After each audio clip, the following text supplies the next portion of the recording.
welcome back to another episode of Elevated Dialogue here on the Uncle Junior Network. I am the Uncle Junior Network. I am the Uncle Junior, and with me today are my co-hosts, ladies and gentlemen, none other than Mr. Accountable Masculinity himself, ladies and gentlemen, Mr. Victor Viziant. Down at the bottom, Mr. Ray Lewis, the painter, Antoine, Christopher, the other artist, right beside him with the shiny, slick, new bald head, one earphone across the table with Christopher McClellan, ladies and gentlemen. Damn He right. is still the angry guy. Ladies and gentlemen, the poor man's Dr. Phil, the man of many hats, Mr. Roland Walker, and for the first time on the show, Antoine, the soldierpreneur Boyd. Antoine and everybody, how are you doing today? I'm well. Blessed. I'm very Wonderful. well. Doing Wonderful. all right. You said Antoine, you meant Antonio, but yeah, we all right. And why I keep doing that, man? I understood what you meant. Antonio, I apologize, man. I understood what you meant. I understood. I was good. I keep messing it up, man. I'm looking at, even if you're looking at the name, the ANT, I'm just like, bro, I'm just like, bro. Anyway, I'm babbling. Antonio, take a couple minutes, man, to introduce yourself to the audience, to the platform, to everybody here, everybody watching at home, to let them know who you are. Awesome. Thank you so much, man. I appreciate the opportunity to be on here. So a little bit about me. I retired about a couple years ago, not even a couple years ago, from the Georgia Army National Guard after 23 years of service. I spent most of my time enlisted at 17, and so things have changed since then. Of course, I got certified as a personal trainer about a few years ago. So I've been doing trainings for a long time, and just recently I got licensed as a financial services agent. So I sell life insurance and annuities to everybody who wants to be able to hide money away from the government, right? You want to be able to hide money away from the government, or you want to decrease your amount of debt, because we do debt mitigation as well. So those are some of the great things that we do. As you can hear, right, my family, right? I started having kids when I was 33. So that was by design, right? And so I wanted to make sure that I finished my bachelor's and my master's degree. So those are the two biggest things I wanted to get out the way. So that's the reason why I went ahead and rocked that way. And so I have a growing family right now, and I'm a JROTC instructor. That's what I do day to day at a local high school here in Atlanta. So I'm coaching, always coaching, and coaching is one of those things that has led me to my growth where I'm at right now. So I'm all about professional and personal growth. More importantly, developing the right mindset to be able to grow and to be able to build. And so that's my job as a mentor and a teacher to these young men right here. I have two boys, AJ and Chance, and I have a wife about 9 years right now. So I've been married. So that's pretty much the bulk of my time, and it's all about growth, man. That's why I think about life is all about growth, and that's what I love about this topic actually, because time is important. It's fleeting, ever fleeting. So what are we doing with our time? How are we growing? At what point do we turn it off? Do we turn it off, like you said, or do we keep growing? Do people just stop at a certain point in their age group, right? Or do people just keep growing, right? I think that's when I think of growth, I think of living. I think of growth, I think of living. Okay, son. Okay. Hey man, I appreciate that, man. I appreciate that. Again, welcome. Appreciate you being here. Coach, ladies and gentlemen, without further ado, he finally here. Dwayne Dwyer, ladies and gentlemen, the only coach you will ever need, the mindset coach. Coach, how you doing today, brother? I'm blessed, man. I'm blessed. How's everybody doing? Doing well, I'm man. well. It's good to see you, Coach. Hey, it's good to be here, man. Out there dealing on the range all day today, so I had to come home and take a nap. Hey, you gotta do what you gotta do. Yeah, man. Hey, welcome everybody to the show. Everybody on the panel, all the men, everybody in the chat, everybody watching at home. We appreciate you for being here tonight. Appreciate all you do. Coach, I'm about to have you plug something in a second, so hold on. All right, so ladies and gentlemen, just in case you didn't know, I got this nice new shirt up here from the Empowering Perspective community. So I am just wearing it, but I can't do it justice by giving it an introduction. So I'm going to tell give Coach a couple of minutes to introduce this shirt and let you guys know how I got this shirt or how they can possibly get one for themselves.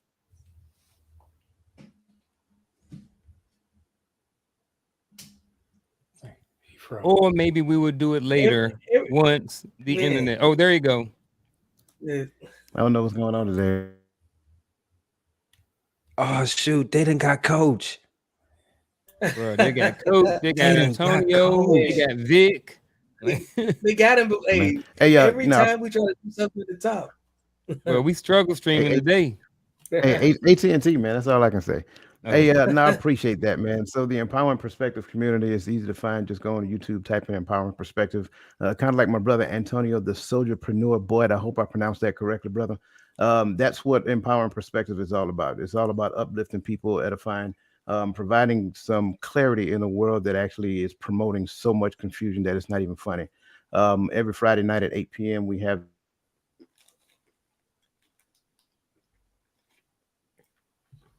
I'll finish it for him every Friday night at 8 p.m. Empowering Perspective podcast. Check it out on Empowering Perspective podcast every Friday night, 8 p.m. You know what? We might well just jump right into the topic, man. So because we don't know how long we're gonna have internet, we don't know what's going on. So you know what? Let's just get right into it. Here's the good thing about it. I found a new feature, Vic, and podcasters, Dwayne, everybody, Coach, everybody like that. So everything gonna get downloaded. So I figured out someone taught me. Actually, shout out to Natasha from the Bold and Driven EP. She let me know how to do this last night. So there's a way that once all of this gets done, you can have your individual recording of just yourself. So we'll talk more about it later. Gotcha. Like I said, man, let's jump right into the topic, man. What should men be doing with their time? We're going to start off with Antonio. He is a guest over here. So to get the show and get the ball rolling. So Antonio, what should men be doing with their time? And the talking point to start this off is what is considered a productive use of time? You know, there are a lot of different things. This is what you should be doing. This is what you should be doing. But before we get into that, let's try to talk about and define what a productive use of time is. Oh man, appreciate that. So I mean, of course, it is a personal thing, right? Some single person, single man, would be considered something else is more important than what I'm considering as important, right? I can speak from my perspective. From when I was single, what was important from when and from when I'm now a married man with kids, right? So my priorities are just different. So whatever you're prioritizing is very important to whatever's very important to you. That's what you should prioritize. And of course, if your job is one of those things that's set in your schedule, if your kids are part of your schedule, a part of you, because a lot of times they're not, right? Part of your day-to-day activities, you have to shuck some time to that as well. At least an hour within your day, hour, an hour and a half. If you have more time than that, if you're not a business owner, you have more time than that, right? But if you are a business owner, like you all are, or a lot of people are, want to hustle and get their time together, I believe a productive use of your time is really identifying those priorities, and you identifying those priorities within your family life structure. Once your family life structure is identified and catered to, meaning in your schedule, then you have to look at your calendar and say, hey, how much more time do I have left? And if I'm in a growing season in my business, I have to allocate more time to that. If I'm at a consistent level, I have a team that's rocking it, then I have more time to grow my business from the outside in. So I would look at, if you're growing from the inside out, you got to identify more time. And if it's productive, it's because you're looking at it as value. It's adding value to your business. It's adding value to whatever component of your business that you're working in. Like right now, I'm working on the back end of my business. And how valuable is it? I think the back end is very important. If you don't have a back end operations, it will fall every time that you add more leads to it. So you got to be able to build. So I'm working on the back end of my business, the automations. So those things are a priority right now. So those are productive uses of my time personally. So if anybody's interested in being in automations or anything like that, let me know. We can talk more about that. that's why I want to be more productive with my time. It's I adding in definitely want some automations. more automation business. conversation. Hey, you can automate so many things. You automate so many different things, and from your prospecting to your managing of personnel, team building, all these things can be automated, and to the point where you are in the managing phase, right? Because you don't want to be all in data entry phase of your business. You want to be more in the managing of your business. Once you get somebody else to manage that, then you're in the growing phase. They exponentially growing. So that's the automations, I believe, from a business standpoint, from a growth standpoint, is your back end operations, is your automations, is whatever systems that you have in place. That's what the Army taught me, systems. I was a 92 Alpha my whole career. So 92 Alpha was supply specialist. We had to traverse from this software, this database. We had to keep growing with technology and adapting and overcoming within all the technology and still be proficient. Meaning I had to teach these things. So whenever we got something, I had to teach it. So I had to get to learn it. So that's how I leverage technology to get things done. So that's how I consider productivity. Anybody else? What's considered a productive use of time? I like the automations piece. It depends on. I think it depends on your business, but I think for me, I would say if it's something that I could do and I already have the equipment, I might go ahead and do it. But if there's an expert that does it better than me, I will outsource that. So I don't have time to, like clean the house all the time, as far as a deep clean or something. So I might get, like someone to come in and clean the house. Now I got, my space back to me, a short span of time without having to do a lot of overthinking, and some things are just a time vacuum, like my grass grows too fast for me to cut it every 5 days. So I got to automate that, So I agree with you in that. So I think a good use of time is relative to what it is that you prioritize. And I think that it can't vacuum up too much of your resource that gets you off your path.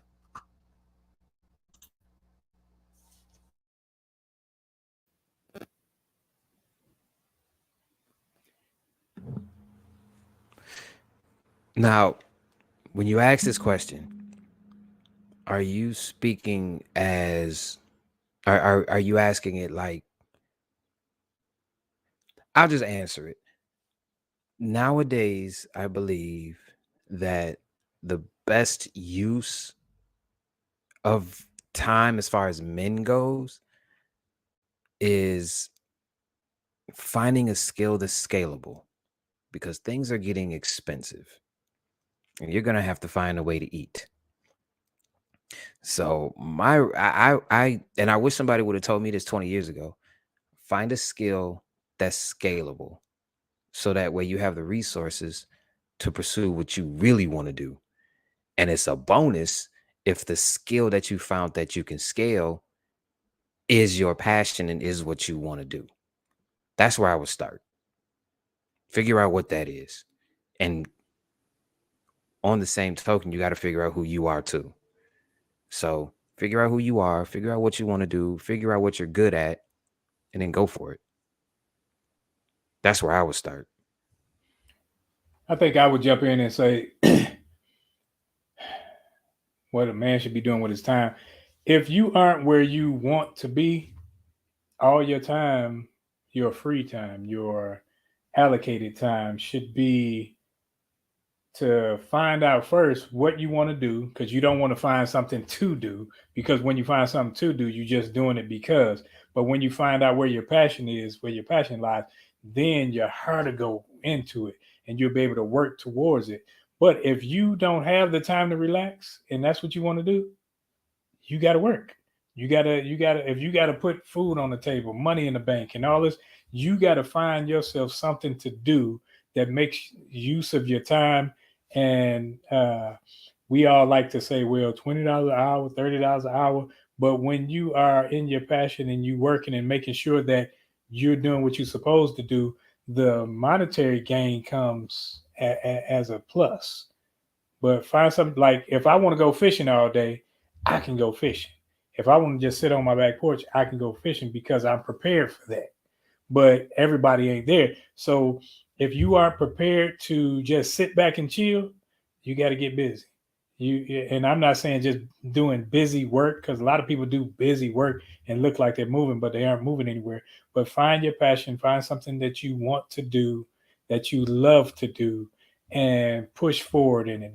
That may be reading, that may be biking, that may be hiking, but whatever it is, if it brings you joy, do that. I'm gonna go from a healthy mindset. Let's say you're done with the therapy, you're on your path. I'm gonna come from that point of view, right? So a man should know his role as building. Every day you do something towards your goal. I'm assuming you want to lead. I'm assuming you want to achieve things in life. Any man that's got a brain between his shoulders got to know you got to keep going forward. I don't know if you know this, but I pay attention to the stocks and all that sort of stuff. Poverty is at a new high.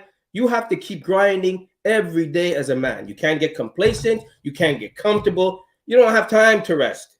They have enough time to rest when you're dead, but you have time to rest when you take those 2 days off or 3 days off. But every day you should be building towards your goal to make sure you're comfortable later on.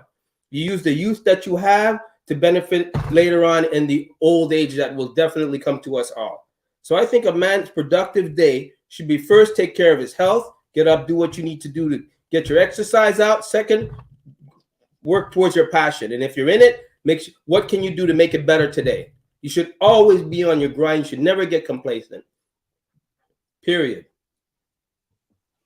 That's what I'm going to say.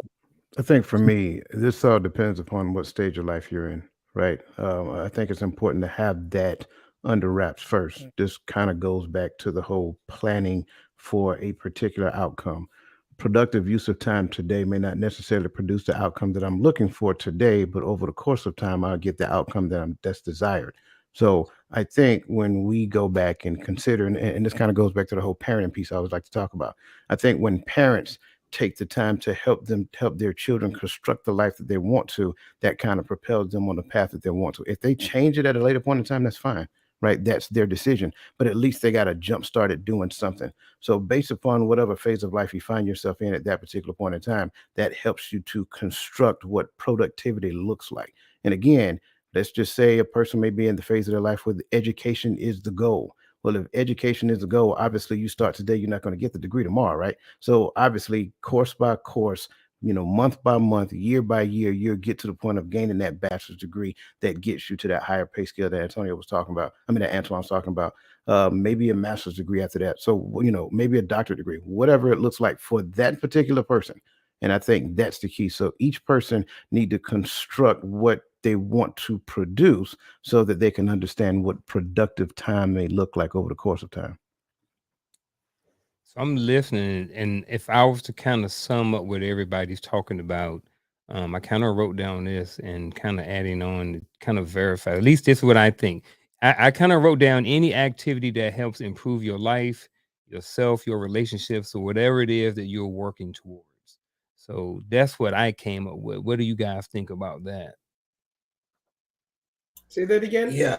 I said any activity that helps improve your life, yourself, your relationships, or whatever it is that you are working towards. Yep. That's it in a nutshell. I think about efficiency, and just getting better, and the more efficient you become, the more successful you become with and without, it's just relative to how much effort you put to the automation of it and get something time back. That's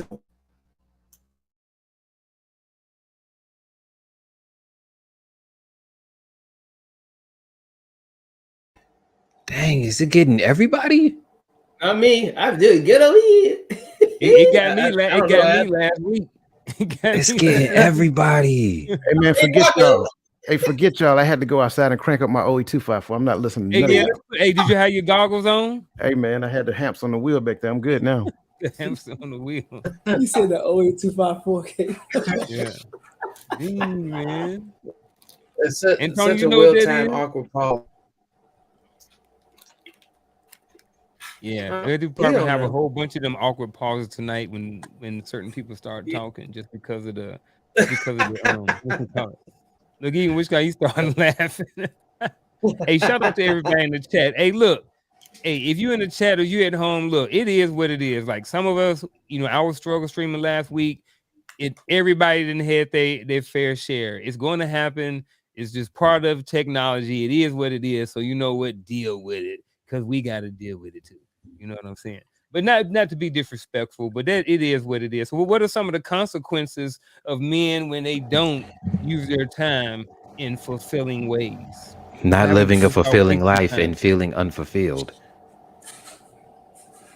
which can lead to a lot of depression because you're not where you are, which can lead to anxiety, which makes you think that you need to hurry up and get where you need to go. And then it's like quicksand. It's like quicksand. If you're not using your time in fulfilling ways, you kind of see yourself in quicksand. And You then it's see him like you rolling? fighting your way out of it. It was getting you right there, Chris. Yeah, you froze for a Really? It was second. getting Yeah, me? you was froze. You were talking like the Chinese people in the movie. See? In the movie. Oh I my would say God. something. Is that what we're doing tonight? But Bruh. seriously. So But seriously, I had like a you situation. I'm sorry. nah, go ahead. I got to understand when unproductive use of my time, the consequences was when I took a year off of football.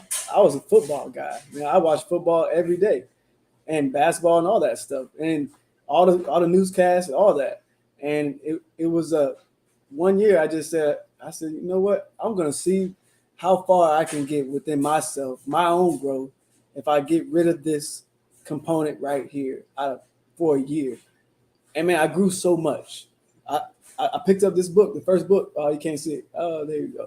That's the first book I picked up, right? And I still got it. I'm still reading it. Right? So I've grown so much that year, and I never looked back. And I I talk tell you about what, that that book was the all the best. time. I swear, it's the best book ever for me. From it comes down to growth internally, and so that's what I feel like. The consequences. I wasted so much time. I wasted so much time focusing on somebody else and their professional level, looking at them at this high level. Like, man, I'm way down here, but I'm staring at you, not looking in here. So the consequences, you can lose yourself. That's the consequence. I think the overall not being productive, not doing anything, and not having any real goals in life. I think that's just unhealthy. I mean, like, it's just unhealthy. What are you doing? There's obviously something wrong that makes you so debilitated to do anything. Like, what is it? And I think you need to find out. But it's definitely unhealthy, right? I mean, a plant can't survive without water. You gotta do something that stimulates the brain, gets you going, gets you curious. I think if you just stay like a lump on a log, I mean, you're gonna dry up and do what? And you're definitely not gonna have friends. You're not gonna interact with people. First of all, you can't afford to. Secondly, nobody wants to be around you because I don't know about you, but I don't hang around anybody that's an anchor, right? And I'm definitely not throwing you a lifeline if I know you ain't going to catch it. I'd rather watch you see ya.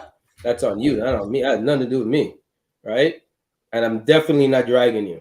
So if somebody's like that, throw them a number and say, get some help and move about your business because they got some serious problems upstairs. Gotcha.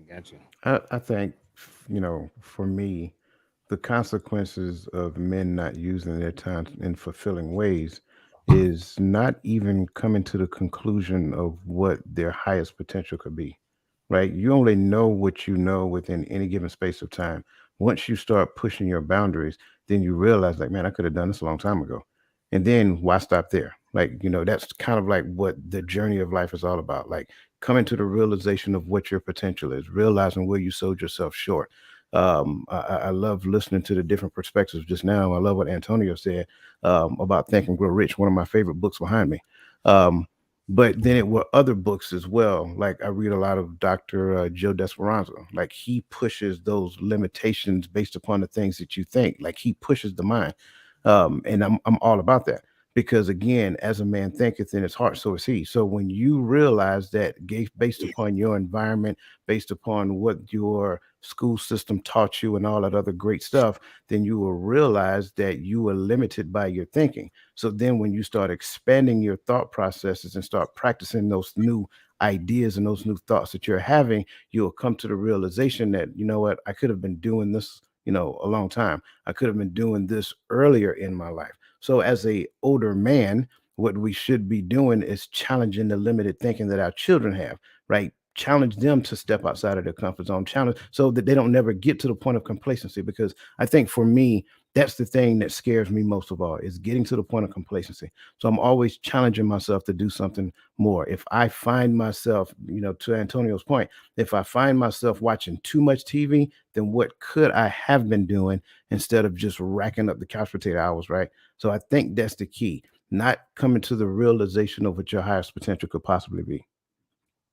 I agree, and I think, like you said, you started talking about kids and stuff like that.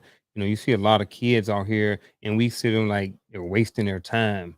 You know what I mean? They're on their phone the whole time. Every time you see them, all you see at the top of their head, you see these little white things sticking out of their ear from up underneath their hoodie.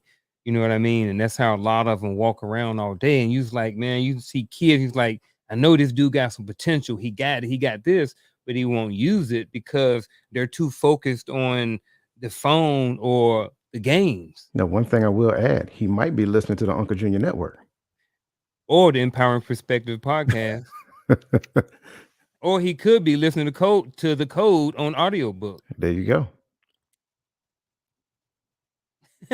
So Boom. I'm only sharing that because I know we can, of course, our generation, we don't really think too much of that, that digital intoxicating hypnotizing device that the kids Dopamine. carry around. Yeah, exactly. Because in most cases they're probably listening to music or something unproductive until we actually find out what it is. So I say for us, True. let's not automatically assume it's wrong. Let's communicate with them and find out exactly what it is, and then try to steer them, not push, steer them in a direction. Say, look, I don't mind you listening to that, but take an hour or two to listen to this, or listen to this, or go listen to this book, or read this book, and let's talk about it at a later point in time. Yeah, I definitely get that. I also get the other side of that, right? So the other side of that is this.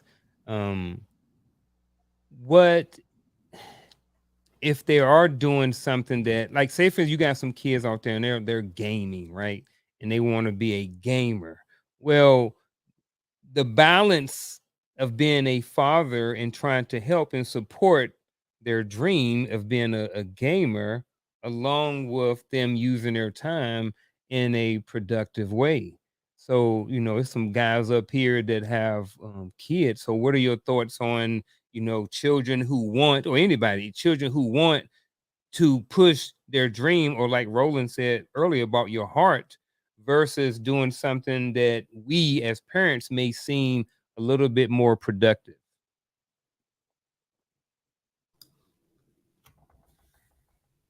Maybe I didn't answer my question right. All right, fine. I jump out there. Y'all don't want to Okay. talk. So No, no, no. I'm gonna Kid. answer. I'm gonna answer based upon what I believe you're asking. I would say first, initially for me, is that maybe my thinking about what productivity might be limited based upon that generation's concept as well.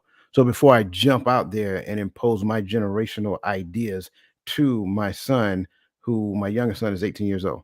So before I jump out there and impose my generational ideas to him, what I would prefer to do is sit down with him and talk with him and find out what his thoughts are, what's he's thinking, like what are your anticipation, like based upon what you're doing right now, where do you think that's going to get you at tomorrow, where do you want to be at tomorrow? Let's start there. And then once he tells that, why not this, why not that? So now it's kind of like me not shooting it down, but just kind of giving him some other things to think about as well. I think one of the most interesting conversations I had with him one day is when he said that, Dad, why am I taking science? Like, for what reason am I don't want to be a scientist, so I'm taking science in school and that does me no good. I say, well, I get that. And I'm not saying that it's going to be the most empowering thing that you're going to use coming out of the school system, but it will teach you something. It will teach you how to look at things objectively. It will teach you how to make assumptions based upon facts, things of that nature. And I say those things will actually feed into your life. So all of these collective experiences that you have together will actually add value to you at a later point in time. Just don't close your mind to it right now. So I said all that to say, for me, first thought, maybe my thoughts about what his generation is supposed to be doing might be limited based upon what my generation seen growing up.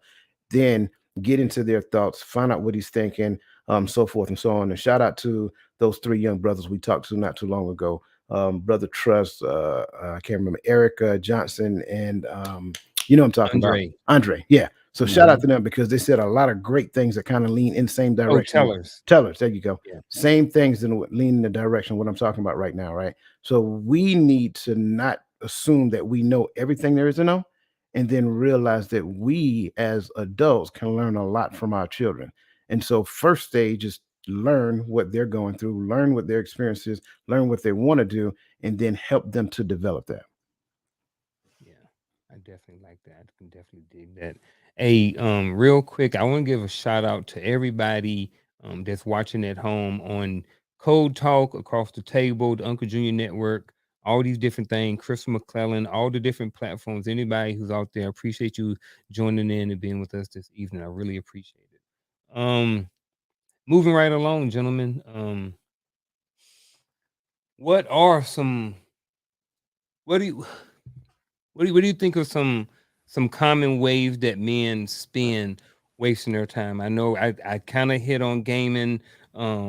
Antonio had talked about, his use of television and watching a lot of sports and stuff like that. So what's considered a use of well not what are some common ways that men just waste time in general? But I Chasing would women Arguing on say, that don't social love media. them. Arguing with people There on you go, social media. Chris. And that too. Yeah. You guys Arguing go. with people on the internet. What is wrong with you? I Arguing say with people on anything, the internet. Okay. anything done in excess that's not moving you forward. Because you can play the game, you can watch TV, but if that's all you doing and you ain't moved forward, but you saying you got goals, then no, that's too much. Because Hmm. I think one of the brothers here, he talking about his Jonathan. He said his 6-year-old son wants to be a gamer, and that's fine. But I think what I would do is I would get him into a coding class and let him learn how to code because it connects him with the game. So he now knows how the game works and he can start to build his own games. And if he wants to be a gamer, other than just playing, thinking I'm about to get this 50 G's because I won Madden on TV, you get into coding and you can make millions. See, all right. So I work in, like I said, I work in elementary school, pre-K through 5.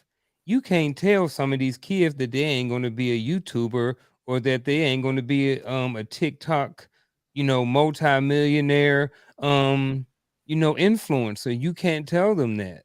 You know But what I that was mean? So us playing sports growing up. yeah, there you go. Good, I good just knew I point. was going to be Good point. Deion Sanders. So how did our parents balance it, and how do the next generation balance it? Or do you just say? Because I've heard parents, I've heard dudes say, you know what, we don't have a plan B. I told my child to go 100% into football, even though he's 5'5", 103 pounds, to go 100% in football, right? And he 18 years old, and he ain't starting, right? And he Is right? So, and I mean, I'm just saying, I know I've taken it too far, but there are plenty of situations where parents have said that we're going 100% plan A. There is no plan B because I don't want my child to think about there is a plan B. I don't want them to have an option. I don't want them to think that there's something else out there that they can't achieve because it takes away from their intensity on wanting to get to the main goal. well, you know That's what? the problem. I'm gonna say kids today need to be spoken to honestly because if they don't get it from you, they're gonna get it off the internet. Whatever you think you're not telling them, they're gonna find that information off the internet. Everything's available today. from sex ed to everything.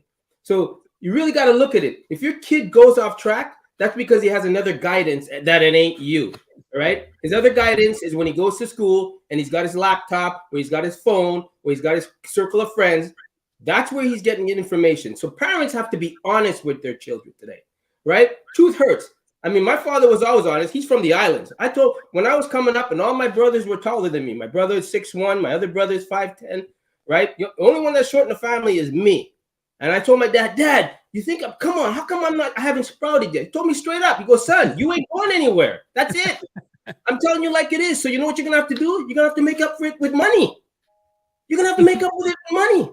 Looks and height goes out the window and you're standing on your wallet. Over it. I knew it was coming. You ain't gonna be an NBA player. You're not. You're a great martial artist. Love it. But you ain't going to be no pro boxer. You're not. You're not going to be no Bruce Lee. You're not. He was always honest with me. And he always made me focus on my goal, which was art. He said, you love drawing so much. Make a name for yourself. I'm not saying he didn't want me to follow art because, he knew about the starving artist, which is true. So I studied marketing and things to help my art. But he was always honest with me. My dad was, and I loved him for, and let me tell you, love hurts. Truth hurts, man, when it comes like cold. He wasn't sugarcoating it. He wasn't saying, well, you're really good. Don't worry. Just stick with it, man. He wasn't doing none of that shit. He pulled me aside and said, no, your brothers obviously come from my side. You just happen to come from your mom's. That's it. And I think parents need to do that. I mean, I'm not saying you have to be cold, blunt, and dish, but you have to be honest and you have to set goals that they can achieve so they feel some sense of accomplishment. They're not coming home after the game crying to you because they didn't score A, B, or C or do what they needed to do. And I think if you're like that and you be realistic about their goals and you see potential, you kind of like point out their positivity, point out where you see their growth, where you see you have a chance at this. I mean, come on, man. 5'5" football. Man, son, look at the size of that guy on the field. You really think you're going to eat your Wheaties and get like that? You're lucky if he doesn't sit on you. And I want you to come home to me because that kid's going to break your back. So get out of football. No amount of pads is going to save you from getting crushed. That's all I'm saying. You can enjoy the game. You can be a good bench warmer, maybe catch a ball here and there and get a trophy out of it as a team sport, but you ain't going to shine. I mean, let's be real. I mean, they're lucky if they see you at 5'5", I mean, today these kids are coming out of school 6'1", 6'2". I'm looking at them going like, God damn. You know what I mean? I'm going to need a bodyguard for my kid. That's how I see it. What you got, Antonio?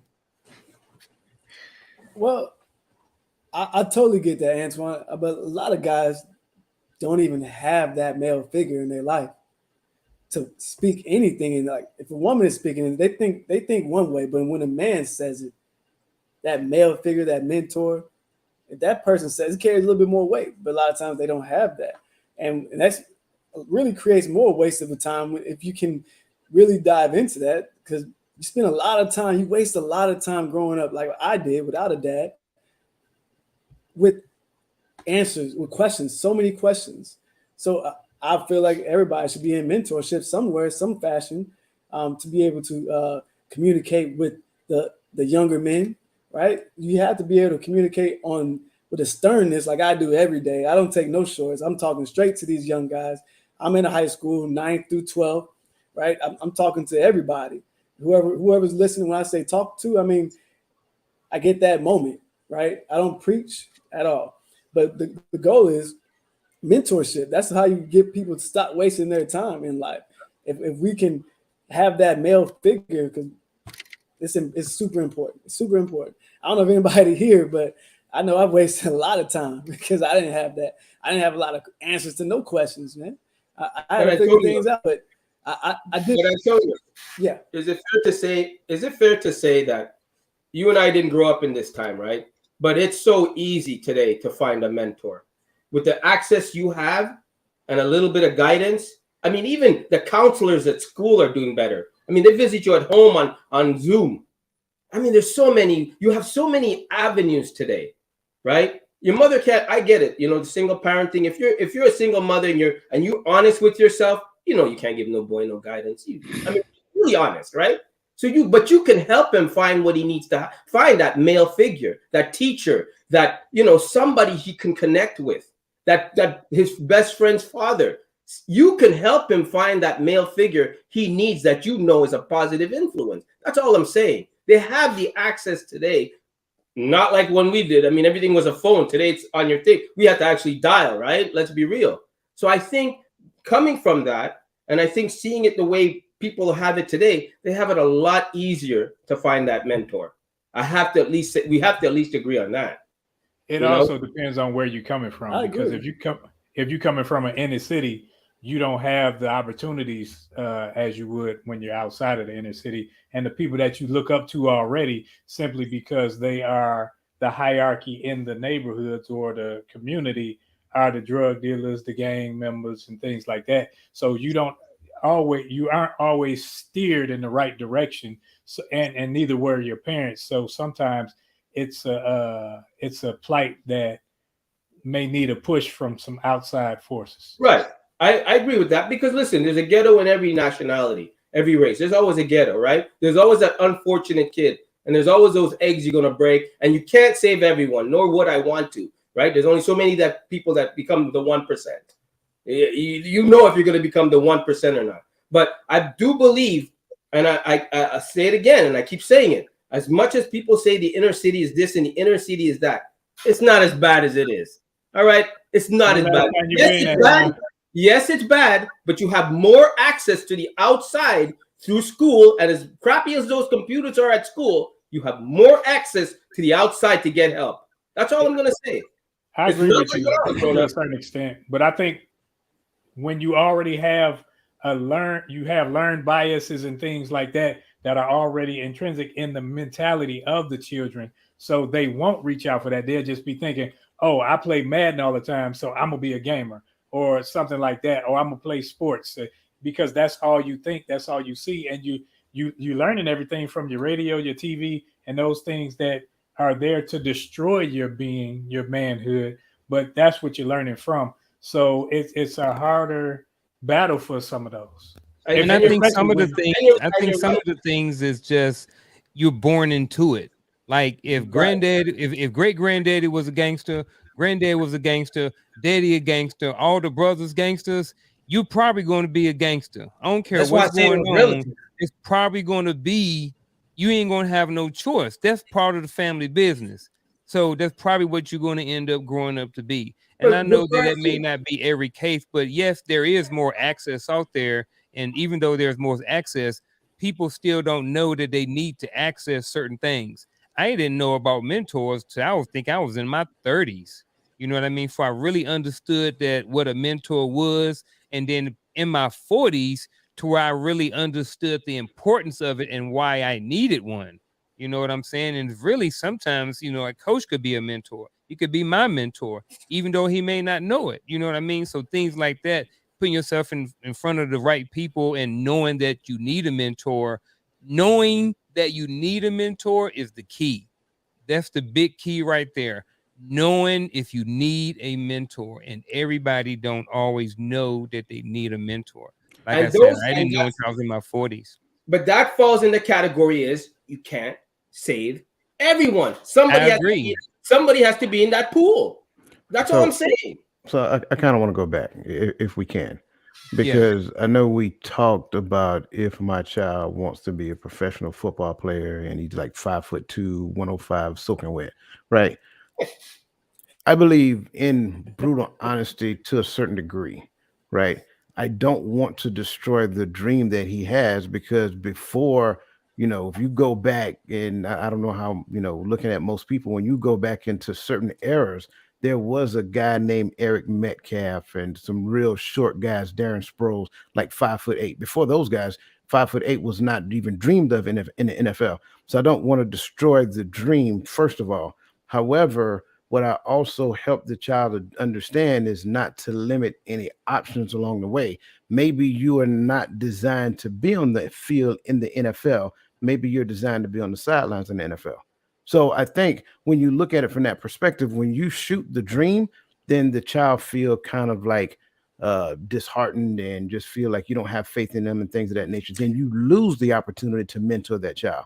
And that's the point I want to go at right there, because again, I'm agreeing with the brutally honest, but sometimes we need to keep that to ourselves. And But- we just need to empower the child where they are and realize that a lot of things in their life involves the mistakes that they're going to make en route to the destination that they choose. Because when you inject, you interfere with that lesson. But the only thing I'll say against that is I'm not going to teach my kid about delusional or about being delusional. I'm not going to go down that path and say, listen, buddy, Spud Webb was a great basketball player, but how long ago was Spud Webb? I mean, it's great to have him on the wall as a poster, but Spud Webb wouldn't survive today in the NBA. But what you have to understand. But all I'm saying is I'm not gonna feed the delusion into his dream. I'm not gonna do that. I'm gonna say, listen, I want you to enjoy the game. I want you to see how far you can go. But at the end of the day, son, make sure that 6 foot guy that's 10 ain't sitting on you, because you got one spine, and I'm not paying the bills for that one spine that you gonna break. Right. No. But what you have to understand is it's delusional in your mind. I just got finished talking about limiting beliefs. So when you impose your limiting belief on your child, you're injecting delusion into that child. That's the thing. You have the difference between the two. Yes, the difference between limiting belief and taking the limits off of your belief. That's the thing we need to understand. That's and again, I'm not trying to convince you of it. It's just something to consider, right? And I'm with you. I understand about delusion, but sometimes the best lessons learned are found in the mistakes that people make. Yeah, I just don't want him to think he can fly and jump off a building either. Listen, man, listen. The worst thing that you can do to these kids is destroy their dreams because you can't see yourselves doing them. That is the worst thing you can do to these kids. You cannot do that, man, because we are in a new era. These phones, like Antoine said, there's so much information out there, and these phones have literally everything on it. So if this child decides that he wants to be a gamer, or if this child decides that he wants to be a football player at 5'3", 130, there are ways that he can do that. He does not need your limited belief set thrown upon his goal set, because then he'll start to think, damn, the one person that I'm supposed to come to for everything doesn't even believe in me. So what do I do now?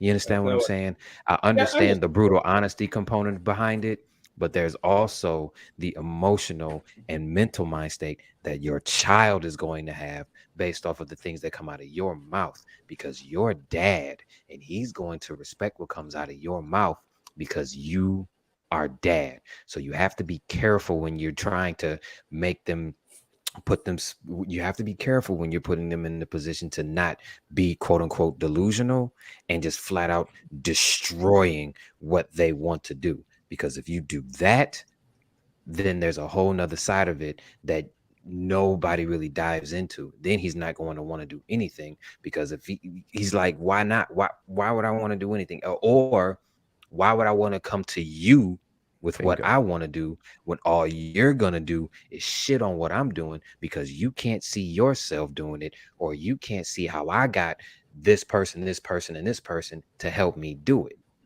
You understand what I'm saying? There's a different side to this that people don't understand. Hold on, hey, real quick, Antoine. I want to hear from Antonio. He has a 6-year-old and an 8-year-old. So both boys. So I'm interested in hearing what your thoughts are on this conversation.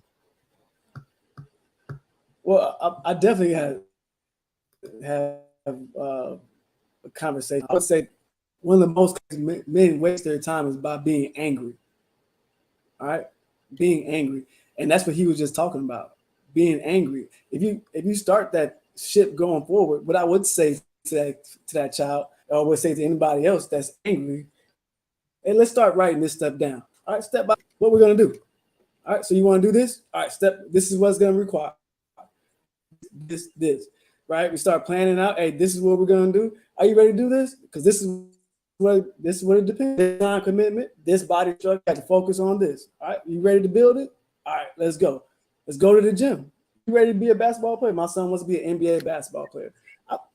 I love it. Yeah, let's do it, man. Shoot, okay. Well, you know, to be an athlete, you got to drink more water, right? You know, to be an athlete, you got to eat better, right?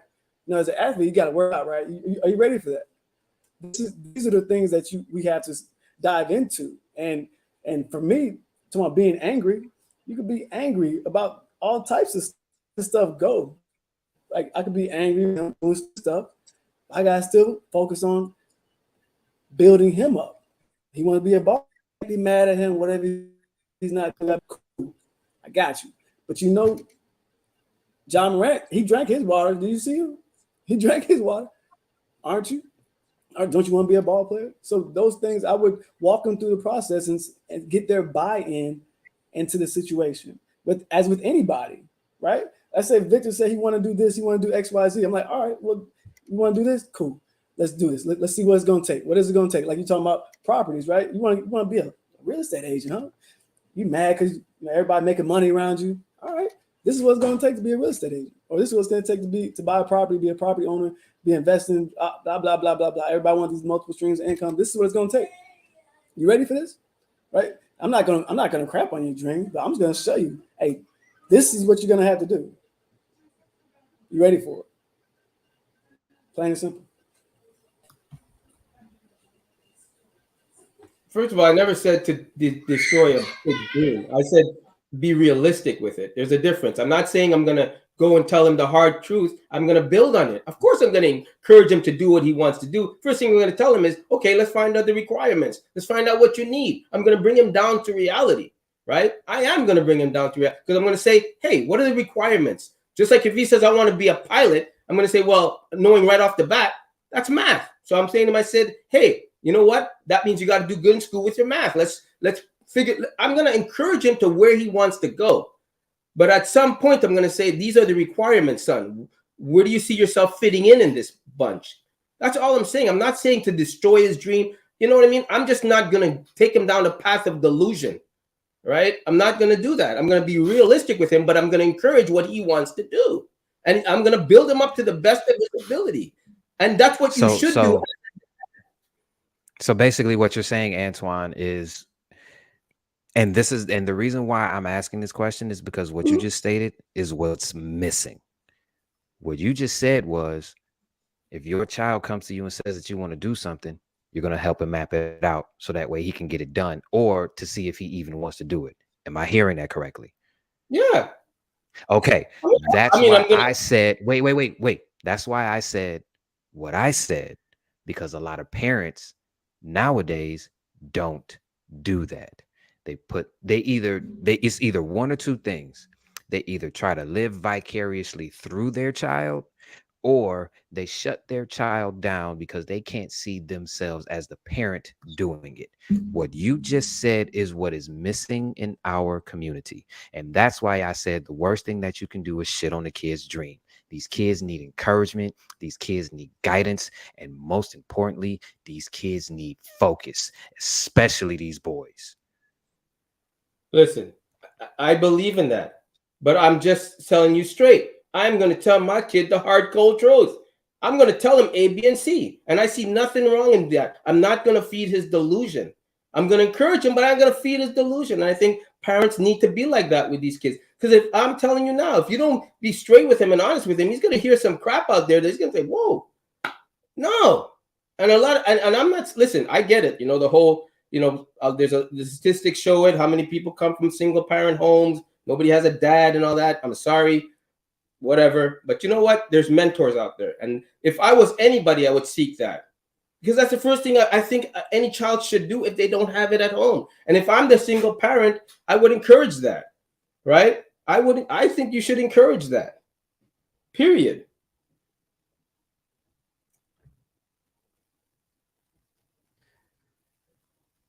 Sounds good to me then, gentlemen. Moving right along. We are almost an hour into the show. I want to take another opportunity to thank everybody in the chat, everybody watching at home. See a lot of different information, a lot of different comments going on and different things like that. If you do have a comment or a question or something, like a question for the show or for the panel, feel free to pop it up. We may get around to it, just FYI. It threw me off. Where's we at? All right, so man, I was liking that conversation. I kind of don't even want to get back to the topic, but at the same time, I do would like to. So we talked about all the different things, right? So how can, like, how do we teach our sons, or how do we teach other men to like kind of develop a sense of purpose? You know what I mean, or goals or anything like that when it comes to their time. You know what I mean? Like, how do we help guide them into kind of like saying, hey, look, this is probably a little bit more productive than this. Kind of like piggybacking off of what Coach already had literally just talked about. You know what I'm saying? So how do we move that part of the conversation forward to whereas now we're giving solutions to where we're helping men navigate life, to get to their goals, and not, more than just the talking piece, or maybe it is just the talking piece. What you got, Roland? I think first and foremost, you got to model it. You got to model it. Give them something to look forward to. And when you model it, they like, man, I want to do that. And they see, like I always tell my grandsons, you always got to have some money in your pocket. Always got to have some money. But there are ways I got to teach them how to get money so they don't just think they just got to go get some money. So I think first and foremost, you model it, and then you pique their interest.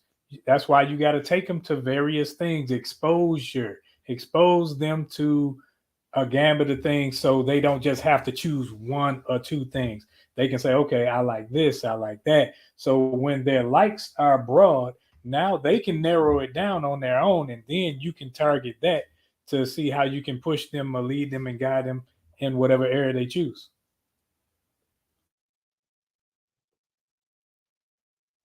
I think they gotta have variety, so you can find out if you're good at multiple things.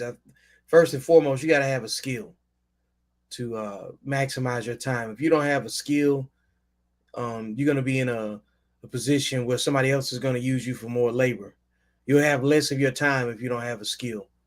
So, a skill that you can actually monetize, and that needs to be a level of intellectual property involved with it, and something that you can do physically as well.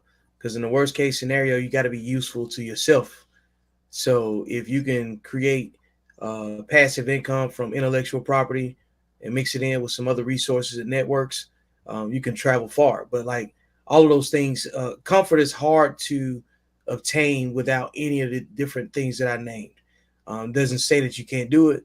It just says it's a lot more obtainable when you have resources and a solid network where you add value to it. I think that uh, your goal to like people like saying build yourself up. It's about gaining tangible experience that at some point benefits you in key situations. You may have an experience that you had when you worked at a fast food chain when you were a younger man, and you may evolve to a point where you're working in a situation where it requires you to multitask a little bit more. And that experience, from back in the day when you worked, fast food or whatever, may be tangible enough to leverage, so you can sort out chaos, become a better problem solver. So I don't figure it out unless you try to do something, and I think you got to develop a skill so you can actually support your case scenario. I think it's going to sound kind of reminiscent of what I said previously. I think sometimes, and I'm not disputing anything that anybody said before I say this. I think sometimes we need to recognize that my prior experience may not necessarily be the thing that my child springboard off of. So part of that is understanding that me and my child may need to learn together as we partner for that child to springboard into the life that he wants to live. Think about it. When you go back to our parents and things of that nature, it was a transition from industry to industry. Like we are the generation that actually seen the factory industry change from the factory industry to the .com industry. So our parents, as great as they are, they were the group that probably struggled helping us to get to where we were trying to get to in life. And so the same looks like kind of like what we just talked about with the gamer. Being having a game as playing a game as a profession was unheard of for our group because we were raised by hard workers. And so now you look at the upcoming generation, working hard is not something that most of them are going to do based upon the way that we understand it. Working hard looks different to them. So I think when it comes down to helping them develop a clear sense of purpose, the first thing that we understand is that we may not necessarily know what their purpose is, right? We help them to get to the point of developing their purpose on their own as we partner with them en route to their destination. If you really want to see a relationship thrive, go through the struggle with the person. Don't act like you know the struggle that they're going to go through. Sure, you can use your experiences to help them overcome said struggle that they will get. But when you always try to talk to the child from the place of dominance, then trust me, it's going to be somebody else out there that's going to talk to them from the place of connection. And that's going to be the person that they go to more so than they go to you. So I think the biggest thing, how can men develop a clear sense of purpose, is understand that they have to, like, no one can do it for you. You have to do it on your own. I can tell you what my purpose is, but that does nothing for the other 5 men on this panel. And that's the piece. The same thing is going to happen for your child. Sure, you want to pass along your spoils to your child, but that goes in conjunction with whatever their purpose is. It's not going to be their purpose, and I think that's the thing. Now, if you have a family business that you're trying to pass on, and you're grooming them to take over the family business, that may or may not work. You got to be open to that. So helping them understand that they need to develop a clear sense of purpose, and I can't do it for you. I can partner with you and help you, but I can't do it. Yeah, I like that, and I want to piggyback off of what you and Roland just talked about. Roland mentioned purpose, and you mentioned partnership. You know, what I mean, when you speaking to the boys and the kids and just other men and different things like that. And I think it's peace too. When you're having these conversations, I think that, it has to be a purpose. I think modeling is always a great way to get your point across to someone without having to do anything. If you are an upstanding citizen, you come to work on time, different things like that, people will just see that. Those are something that you can pass down to your child without actually having to actually say anything. They can see you do those things. Having, a partnership when you're having a conversation with your child or your son or something like that, it works a lot better, because usually when you're working as a partnership, you both have a goal that you're trying to achieve, and it's not just me telling you what to do or how you should be. And I like the point that Antonio talked about, is laying out the foundation for what people want to do, and what your kids want to do. And I think that works with purpose and goals and guiding and how they spend their time too. You say, hey, look, you're playing games, little bro, for 7 hours a day. If you continue to grow spend 7 hours a day, you know what I mean? What could you be doing if you had a part-time job and you was working, let's say half of that time, 3.5 hours of it? You know what I mean? Think of the money that you could save. Think about what you could do with that money, different things like that. You're going to die one day. At some point in your life, you're going to want to retire. So I think all of those things are important when you're trying to help your child or help someone when it's come time to trying to develop your purpose and goals, and how to guide them on how people should spend or how they can be spending their time. Like I said, it ain't always about this what you should be doing, this what you should be doing. You know what I mean? Talk it out, bro. If you keep spending 7 hours a day on the game, what is going to be the end goal of this? You know what I mean? But if I can add to that, Yes, add to. I think the piece here is that if it's their plan, I don't have to help them understand that they're not intimately involved in their plan, because it's their plan. They're going to want to spend the time that they need to make that plan come to fruition. If it's my plan, that's when they're going to do those other things, the unhealthy things, because it wasn't something that they really wanted to do. It's something that my dad told me I got to do. So it's like, okay, I get around to it. So I'm not going to put a whole lot of time in it. But help them to develop the plan. I promise you don't have to convince them to put time into it. They'll do it on their own. I think, like, as a parent, first of all, depending on what age your kid is, what age your child is, first of all, you're going to let him be the kid he wants to be at a certain age, right? You're going to let him have his fun and be the kid that he wants to be. If he wants to play, let him play. And then at a certain age, as he develops, you develop. But I think you should lead by example. right? You really need to be that role model and let them see what you're doing and mimic your actions that are positive. And I think that's very important as an influence on a kid, right? Because I looked at everything my dad did, everything. And I'm like, wow. And, you know, to be an artist, you have to always be freaking honing in on your skills. To be anything technical, you got to be honing in on your skills. And I think that you have to set these goals and set these boundaries and let them know this is how it's done. This is a road plan. You can go off of it, right? You can go off of it and do what you feel you need to do. But I'm telling you, you lay the foundation of the road plan of how it should be. If they want to experiment in their own, listen, there's 1,000 ways to paint something. I'm only going to show you one way, and you can come up with your own style after that.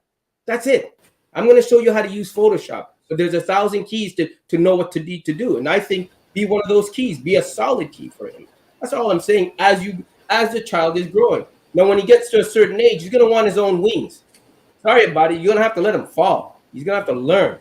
There's something called tough love for a reason. And too many of these kids are growing up pussified today that you're looking at them going like, did you not play in a playground? You got hit. So get up, dust yourself off and get back in there. You want to be the best, then act like the best. Get back in there. And I think sometimes you need to enforce these things. But you need to be the role model. I have in reference to developing a clear sense of purpose and goals. You guys mentioned purpose, partnership. Whose plan is it?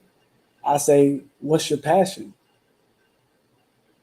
What's your passion? And so, to develop that passion, my goal is to build that house, build that structure that I can help them develop whatever their passions are. Right? You're talking about basketball. I need a basketball court in my house. I need a basketball court. I need a green room. I need a huge media room. That's what I need. And I believe everything is marketing, right? You said that, right? Who was that said that? Antoine, you said that. Marketing, right? So we talking about how to get yourself out there. If you want to grow yourself, grow your business, why do you think they're investing all their time and all this data that they're looking at on their Instagram or TikTok? Is somebody's marketing. They're marketing. So how are we marketing our kids? How are we developing that opportunity for them to market and developing their passion? So because those two go hand in hand. As you said, Antoine, those two go hand in hand. Your passion and how you can build that passion to letting people know who you are and what you do. So that's what I want to help them identify their passion and help them grow that passion. There you go. That would help them with their goals and identifying, developing that clear sense of purpose, because they have to be able to make sure that they are doing the right things. That's feeling good. I think everybody has said that before. All right. If it feels great, do it. If it doesn't feel great, don't do it. Man, Antonio, mind you, I don't have kids, but I have a damn good example of how to raise one based on how my dad raised me. That's the only role model I can go by, right? Because you see a lot of kids out there without a role model, with a single parent thinking they're doing a better job. Just because you gave birth to a kid doesn't make you a good parent. It just makes you had a kid. Just because you planted a seed and all of a sudden you got a son makes you a good parent. No, that's when the work begins. You just happen to have a biological kid until that happens. What you instill in him is the parent part. That's all I'm saying. So a lot of these people that talk like, oh, you don't have kids, you can't talk on kids. I don't. But I do know when I do have one, how I have a perfect example of how to raise one, because I came from a perfect parent to a nuclear family, both parents together. Yeah, they had mistakes and all that. And if I was a single parent, believe me, I do the research and the homework to become a good one. Antoine, I agree with you. I think that most people start off. I think that if you don't have kids, a lot of us, we start initially parenting like how we were parenting. I think as you have kids, we take certain things from our parents, we take certain things from our experiences, we take certain things from the way that our spouse was parented as well. Because you got to think about it, when you're parenting, there may be two different parent styles coming into the house. Yes, you have an agree, you talk about it, blah, blah, blah. But things change. Not saying anything. I totally get it, totally understand where you're coming from. And I understand that you do have a perspective, and your perspective is from someone who doesn't have kids. You know what I mean? And there's nothing wrong with that. That's your perspective. That's your reality. And I totally 100% agree with it. At the same time, I want to move for. Oh, you got something, Chris? Before I move, No, I was gonna say he does have that standpoint, but he also has a standpoint of coming from a two-parent home, and we don't have that. yeah, You understand what I'm saying? So he has that aspect of it too. So yeah. That's a his lot of the reality. Everybody up yeah, here, this is all our reality. right. That's why I get you, Antoine. when he speaks about how his family came up, I listen because I never had that. So I wonder how it would be like if my dad were to actually come and sit down with me and say, "Hey, son, I know you want to do this, but you're better at this. So let's do what you're better at, but you can still do this." You understand what I'm saying? Like, so like when he speaks about the dual parenting thing, I listen. And I can understand that he wants to take some of the things that he got from his dual parent home and implement them into his own upbringing when he has children. You understand what I'm saying? So I get it. It's just Yeah. it's just that his experience isn't a lot of ours. You understand what I'm saying? So I get it. I'm always open to listening to new experiences. Absolutely. 1,000,000%. I want to throw a curveball in there. So what was anybody up here? I like to go around and honestly, because we always talk about being solution based. What was one of the biggest wastes of time in your life? Don't say marriage, coach. Chasing women that didn't love me. I'm gonna say that I'm again. picking, coach. Hey, coach, I'm reflecting. No, for real. You said, all right, so for you, Chris, it was chasing women that didn't want you. That was your one of your biggest waste of time. Yes.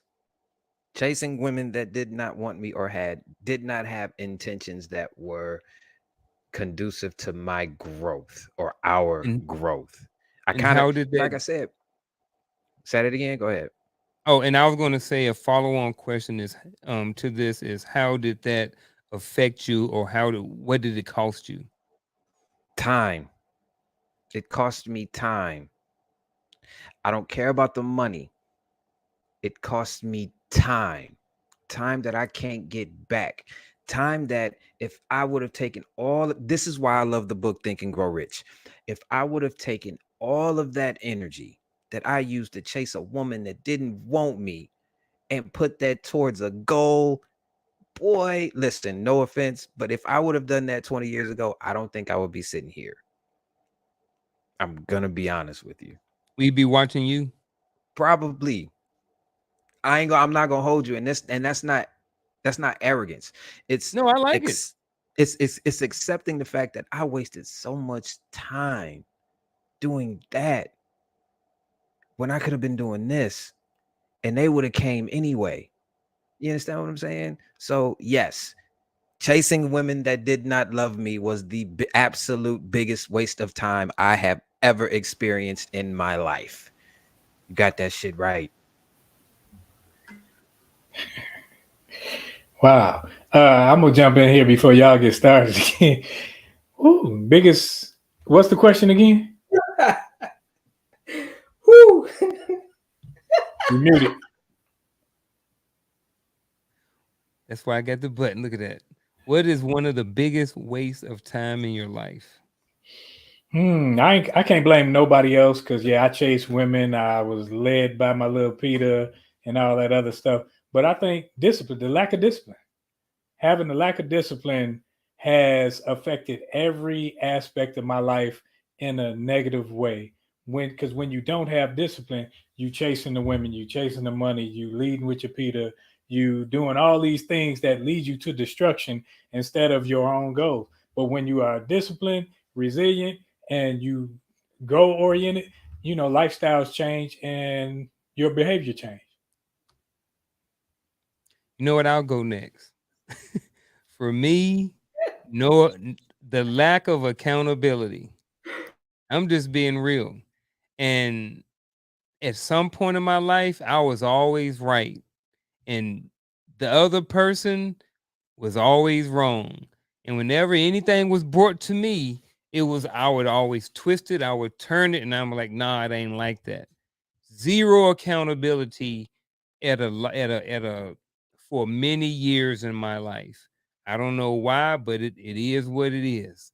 So for me, that lack of accountability cost me relationships, it cost me money, it cost me probably to get in more trouble and to get demoted in the military.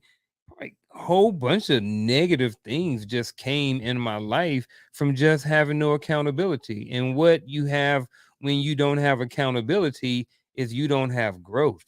So what happened is if you're not accountable, you're like, you don't reflect, you don't do any of those things. So you never come to the understanding that something needs to change. And in turn, you never change. So you stay where you are in the same old unaccountable self or same old unaccountable life. So for me, mine was not having any accountability. Antoine muted. I want to hear what his is. Or you just Oh, laughing at shit. everybody. Dude, my biggest Oh, I'm laughing shit. because my biggest waste of time was taking the time it took to get over my exes. That was my biggest waste of time. Oh my God. Some of the That's a time good one.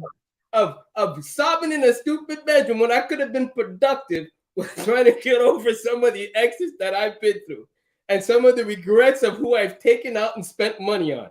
That is the everything else I learned from. But that particular moment of each one that took a piece of me, because let's be honest, they do take a little piece, a little chunk on it. They took up too much real estate in my mind. Oh my! I should have. Oh boy, that's why I'm laughing because that's the only thing that came to my mind. You know, jeez, boy. Dude. I agree with Rudy. This is a safe place to cry, Antoine. Let it out, Antoine. Let it out. Let it out. Come We on, got bro. you.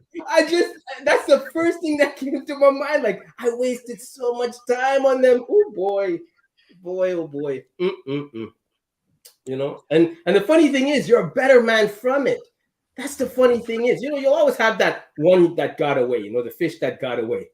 But then when you get over it, you just realize like you wasted so much time on being unproductive and listening to your own miseries that you could have been so productive, could have been out there, could have been a better person, jump in the gym. That's what I'm going to say to that. Gotcha. I think so. My initial thought as I was listening to this question, I'll be honest with you, the first thought I had was the same thing that John said in the chat. Shout out to John. Because I think every experience that I went through was necessary. So I didn't view anything I've been through as a waste of time. I think I shared with a lot of people, even though I was married and divorced, one of the things like to say is that that was probably the most pivotal moments in my life because I learned so much about myself. However, in the spirit of the question, I think one of the biggest wastes of my time, waste of times in my life was comparing myself to other people. I think I did a lot of that Mhm. at different stages in my life, especially when I was a young boy, kind of like what we just talked about. Um, when I was a young boy, looking at other people who had both parents in the house, then as I got older, I realized that just because you had two parents in the house don't necessarily mean they were good parents. They were just your parents. So I think when we look at it from that perspective, I think that's the thing that helped me to realize some things as I progressed and moved forward. I started looking at what other people were doing after I graduated high school as well. Like some of my peers went off and started doing stuff like this, and I'm in the army, right? So I was like, man, these people went out and they got college degrees, and I'm out here being all you can be. So I was doing a comparison thing. And then I got to a certain point, I stopped comparing myself to other people. And the only person I compared myself to was the person I see every time I looked in the mirror. Once I started doing that, then it was more meaningful and productive conversations that I now have with myself. So my biggest waste of time again is the comparison trap, comparing myself to other people. Totally, totally, totally get that. I think a lot of us probably go through that, man. Vic, he may have some technical difficulties, but he's in the chat, man. Appreciate you. He said one of his biggest waste of time was clubbing. Man, I want to say that, but also to play on what Coach was saying in the experience piece, I bonded really good with my homeboys at the club at the same time. You know what I mean? You Like was drunk. it was, yeah, that was true too. All things are true. Those are trauma bonds. Yeah. Yeah. Hey, they maybe they were trauma bonds. Yeah. Yeah, hey Vic got a couple more, and then I want to hear from you, Antonio, whoever else had went and said what their biggest waste of time is. Vic said spending time with the wrong people. I can see that. He also said arguing with the people that do not have the same experience or understanding. He shout out to trauma bond. What you got on this, Antonio? Well, I enjoy growth so much that look backwards, it's like, man, it could have been better if you would have just learned how to ingest the book, like really ingest the book. It wasn't until I became a part of this multi-level marketing company. It was several years back when I forced myself. I'm a team player, so I gotta read this book. And at that point, I committed myself to growth. But I definitely wish that I would have committed myself to growth because I know I wasted a lot of time. So I mean, there's a lot of situations, like you said, Coach. Every situation made me better. Every situation made me better, made me more sharpen my iron a lot more, right? And to cut into different spaces. But I just know that question is what it is. My biggest waste of time is I wish I'd have grew a lot more earlier than later. So yeah. That's real talk. Hey, shout out to Gina in the chat. She said people pleasing for her. She wasted years of her life trying to ensure other people's pleasure. I think that has a lot of truth to it. Gentlemen, real quick, we're gonna switch before we jump into the final thoughts. I want to give a shout out to Tyrone Reed. That's one of my old soldiers. What's up, brother? Son Reed. He said he want to touch on how a father that didn't grow up with a dad should lead his son an example. Oh, that's an easy one. With someone without a dad. Yeah. Can I There say? you go. I didn't grow up with Anybody can I have address two it, but boys. when you address it, because he specifically said someone who didn't grow with a dad, when you make your reference, just because he may not know everybody up here, just let them know, your upbringing, mother, single mother, whatever like that, when you speak. That way he'll know. Well, I'm a product of a single mom home. My mom remarried and her Tyrone, husband was I would trash say and really didn't teach me anything. So I'm going to say what I would do, since you didn't have an example. I would do everything that your father didn't do for your son. Give him everything that your father did not give you. Whatever is missing, put that into your son because he's going to need it. I'll just leave it at that. I would say Tyrone, I'm a product. I have three other brothers, no sisters. I have one mother. She's been married 5 times. I have 11 uncles. 11 uncles. None of them was a mentor to me, right? That's and so how to lead your son is what Chris he just said. So the focus is to be better than you saw growing up as a father. Be better. You have to read. You have to those experts in there done that. If you can't hear them, you got to read from them. And I tell you what, you have to look at society as it is now, because you have to know who you're learning from. You have to know where they're at. Are they in their marketing phase? Are they building their business? Right? You have to learn what the bare minimum, the foundation, and what foundation you agree with. When it comes to religion, comes to other parents, when it comes down to other women. Because if you're going to deal with other women, if you have their mother, right? You have to deal with like what he said. You have to be able to focus on what's important to you, and then you have to identify within them the characteristics that you see within them. and feed into those characteristics. I have 2 boys myself, and so I have to lead them. I have to lead them by example. By example, for one. That's for one. I think Antoine mentioned that. We have to lead by example. And what example? And you have to share with them what you're passionate about. Share with them what you're interested in. Share with them you think a man should be like. You should, because you have to aspire to be that. You can't be selling dreams. Hopefully you're not that guy to sell dreams to the girls in the club. So I've never been that guy to sell the dreams to the women in the club. So don't sell dreams to your kids. All right. That's one of the biggest things. Be real and be that example and learn how to read and teach them how to read.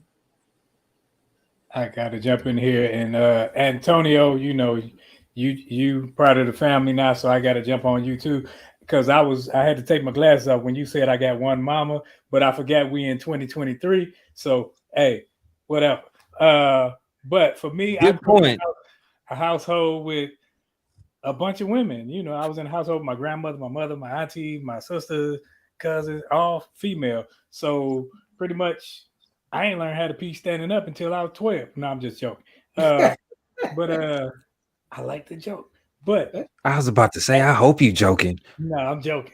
But as a man, not having that male role model, I think first and foremost, if you're teaching your children, they just told you the blueprint, the platform, because you know what hindered you, and now, and if you don't, you need a mentor first. But you should know what you want to instill in your child, in your male child, how you want him to act, how you want him to carry himself. So that's what you do. You don't have to say, well, Bill Cosby on the Huxtables wasn't my daddy. It don't matter. You know what you didn't like, and you know what you do like. So those things that are positive, instill those things into your children, into your males and female children, and they'll turn out right. It's not that a lot of us didn't grow up with fathers in the house, and we turned out all right. Yeah, I agree with that. Like I can only go off my experience with my friends because as you guys know. So if I was to go off my friend, like he said, I said, he had no a man dad like normal, but he grew up great, successful. And I said, how does it feel to be a dad? He goes, you know what? I'm just gonna give my kid everything I didn't have. That's all he did. That's all he had to go off of. So I just think you learn from your mistakes and pass that on. That's all you can do. I mean, that's all he did. He goes, I just wanted my kid to have everything I didn't have, and I was determined to be there. Because he's successful. He threw himself into school. He was the lonely kid. Just threw himself into what he did, and today he's successful and he has a kid of his own, and that's all I can go off of. Yeah. So for me, I was a military brat until the age of 3. My mother and my father separated. Then we flew out of Heidelberg, Germany, took a hop back to the States, and like my brother, Roland, I was raised in a house at that particular point in time with a whole bunch of females. I would say the first thing to keep in mind is that um, having a leader doesn't make you having an example does not make you a good father. I want to make sure that I say that because there are a lot of bad examples out there, and if you pay close attention, you will hear them all the time. Just keep in mind that those are other people's experiences. So having a father in the house or not having a father in the house has no guarantee on making you a good father. So don't look at being raised without a dad as an example as a bad thing, because now you get to create the blueprint of what fatherhood looks like for you in the generations of men in your family to come. I think that's the best place to start. Lead according to the character that you want your lineage, the Reed lineage, to be known as. And I think if you keep that in mind, that will make you that will put you in a space to where you say, I want the Reed men in this family to be honest. I want the Reed men to be respectable. I want them to be, so forth and so on, because you get to create the blueprint now. And I think that's a wonderful space to be in. Amen. I like that. That was real good. Everybody, I really appreciate all your all your thoughts to read. Read. I hope you good with this, brother. Hope that all the men up here gave you some good information or something you can use to add to your kit bag, man. So appreciate it. Ladies and gentlemen, we're about to roll out of here, but before we do, we are going to um, spend a couple more minutes and go around with the final two. I don't know why I'm off today, but it is what it is. The show must go on. You know what I mean? But it is what it is. Like I said, we're gonna go around the horn and we're gonna start off with our final thoughts. And we're gonna start with none other than the other artist, ladies and gentlemen, Mr. Antoine Christopher. Final thoughts. Oh boy. Pertaining to what we talked about today, I would definitely say be the father that you did, that if you didn't have one, be the father you want to be. Discipline your kid, be the right dad, do the right things, lead by example. You know, some are more fortunate than others, you know. So I would say guide them in the right direction, you know. Don't make your kid live some delusional life. That ain't gonna happen. Be realistic with him. You know, encourage him where he wants to go, but at a certain point, make him understand that, you know, not everybody's blessed to do certain things. You're blessed to do what you want to do and what you're meant to do. So find his passion and encourage his passion, you know. Be a good example for him. Don't kill his dreams. Nothing about killing dreams. It's about making him experiencing them, make him see them. You know, it's like a plant. You keep watering it. But if you see him in a positive direction, throw more on it. So I would say that as for what we spoke about today. Be the example you want your kid to be.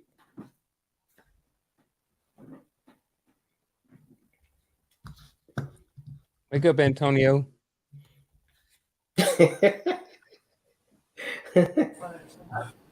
I'm doing something. But anyhow, I would say this conversation has been great. And when it comes down to wasting time or not being productive with your time or not leading or leading a child, I believe it is all about your priorities and how you live in your life. And what is your goals? What is your dreams, your aspirations? Are you doing anything about them? If you're doing something about them, are you being productive with it? And being productive is really being aware of your situation, your living situation, your work situation, and of course your time. Your time. Are you looking at your calendar? Are you going off a calendar? Are you just going off the whim?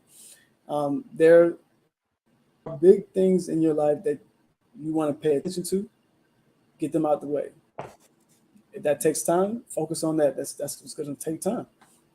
But make sure you don't look back and say, because you just project yourself however far ahead, next year, 5 years, whatever. You project yourself further and you say, hey, would this be a waste of time if I'm looking back? That's my biggest thing. You look at your kids the same way.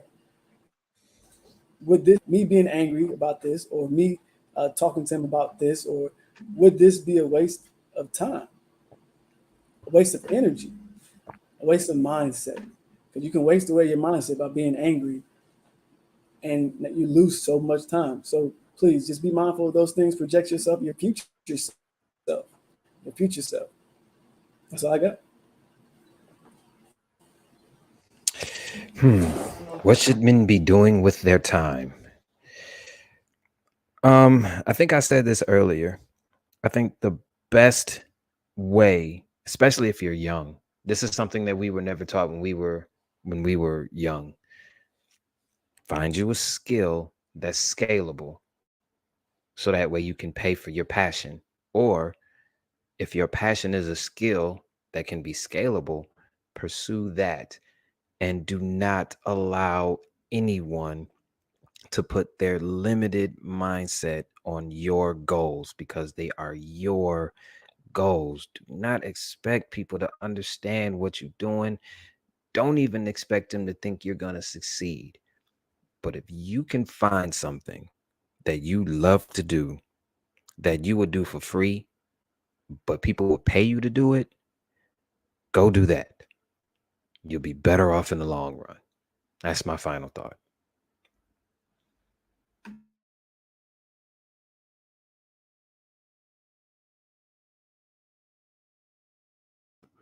So my final thoughts is going to be very simple. Everybody kind of gave their book plug tonight, so I want to give mine because I think this kind of helps to create the understanding that I want to speak on. And so the book that I have for this evening is "The Obstacle Is the Way" by Ryan Holiday. And as you can see, the subtitle is "The Timeless Art of Turning Trials into Triumph." This book is all about talking about certain people from historical references and how they took adversity and turned it into triumph. And I think that's the thing that we have to do. So to my brother Tyrone Reed, again, I think that's a good point of reference because what should men be doing with their time?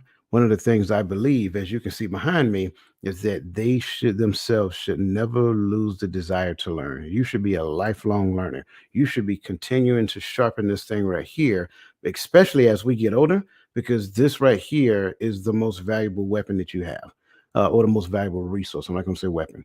It's the most valuable resource that you have. I know when we were younger, we thought we were bulletproof and we can run like the $6 million man. For those of you who are old enough to understand that reference, um, but I think that's the key because with a sharpened mind, you can actually be that person that your child really needs you to be, not the person that you think you're supposed to be. And I think that kind of helps to shape the reality for me. And I want to go back to it again. For me, I think the key that I wish I understood earlier is that, again, I get to create the blueprint for other young men to emulate. Now I think I'm doing that now as a mentor. Shout out to my brother Antonio because I think it's just awesome. So from that point on, now you can steer them in the direction of setting goals, right? Setting a vision for their life and setting goals or milestones to meet in order to achieve that vision. You can get to the point of helping them to develop a plan, like we talked about, to reach those milestones, so forth and so on. And again, help them to understand that it's okay to celebrate accomplishments. I think that's important to understand. I think a lot of times what we tend to do is we get so fixated on the fact that we got this task and this task and this task, and we become so task oriented that we forget to be human. So help them to appreciate the human experience as they're going through it. And I think for me, you got to get to the point to where we don't continue along the line of task accomplishments. Because again, one of my favorite sayings that I'm saying a lot more these days is you have to remember to be a human being, not a human doing. Wow. Everything that they said. I mean, what men should be doing.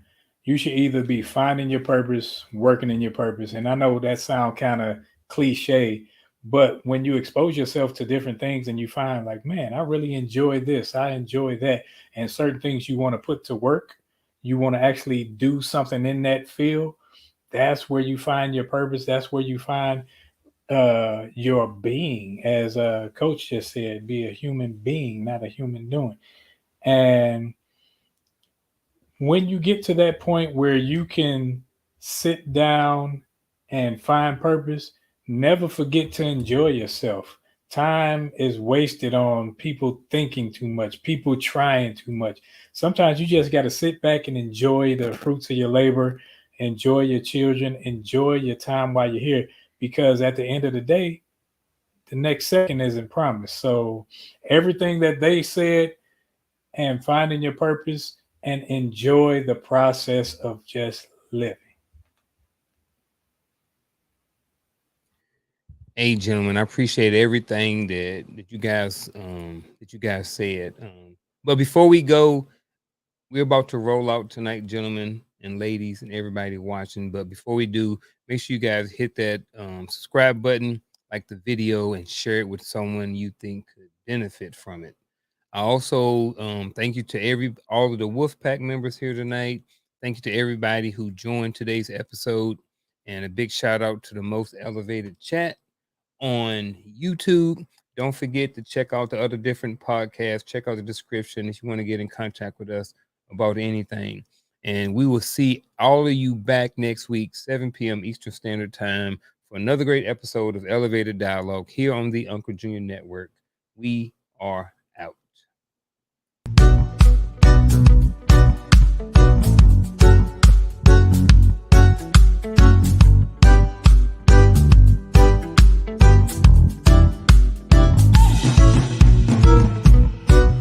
whoa, whoa.